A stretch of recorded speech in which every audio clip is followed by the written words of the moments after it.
part 1 is the problem. Let's look at the headlines or the main bullet points or the main headlines of each topic. Vicious cycle. Unintentional harms. Okay, I agree with 1.1 through to 4. Unintentional harm? Absolutely don't believe that at all. I believe that this system is intentionally set up in this way. People keep referring to the system as a broken system. It doesn't work.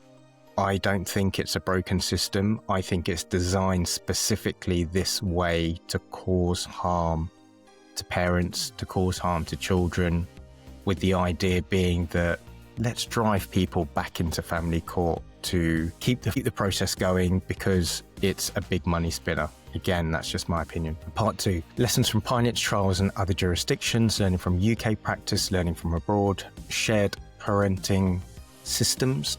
Okay, so obviously that's going to be talking about the pilots that are in place in the 2 areas. I think they said Birmingham and Wales, where they're testing out these new initiatives. Part 3 is the analysis, the nature of the problem, 3.2, lack of ministerial responsibility. That's a huge one. Lack of ministerial responsibility. Who is responsible for this? There's got to be one person sitting at a top of, I don't care whether it's a group of people, whether it's a board of people, whether it's 1 minister, 2 ministers, 6 ministers, 10 ministers, all sitting on a board. There has to be a single person, there has to be one person that has sign off and makes a decision on this. Who is that person? Why is it not clear? I know there's probably a public-facing figure. I think Michael mentioned Andrew McFarlane as that person. Is he responsible? Who knows? Is it one of the ministers?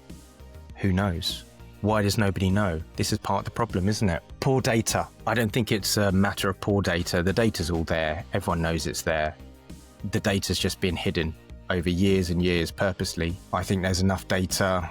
If you talk to people and just look at what's in front of people's noses, I think the problem is that the courts for so long, the family court system as a whole, are just ignoring the problem. So it's not a lack of data, it's a lack of interest in looking at the data. Perverse initiatives on why people are being driven into court. You know, why are the agencies attached to the court driving people into court? Why are parents going into court? There's initiatives that are there to make it more of interest to them to be able to do that, whether it's a financial initiative or whether it's, causing harm to the other parent or gaining control over the other parent and using children as a way to do that. Problems arising from the court process. Problems? Oh, okay. Sorry, that makes my blood boil a little bit. Lack of training. How can there be a lack of training for people that are supposed to be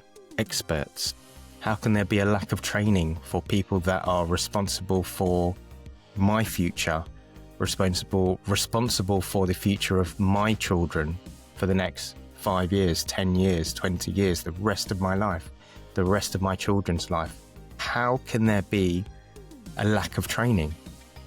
It just absolutely disgusts me. I've had social workers working on my case that have literally qualified a month ago, and I'm being told by judges that this is a very complex situation, a very complex case, and you give me somebody that's just qualified less than a month ago in their first job taking over this case who doesn't know what they're doing. Makes my blood boil. And again, I don't think it's just a lack of training. I just think it's a lack of wanting to know what the right thing is, or a lack of acknowledging what is probably common sense to the most average person.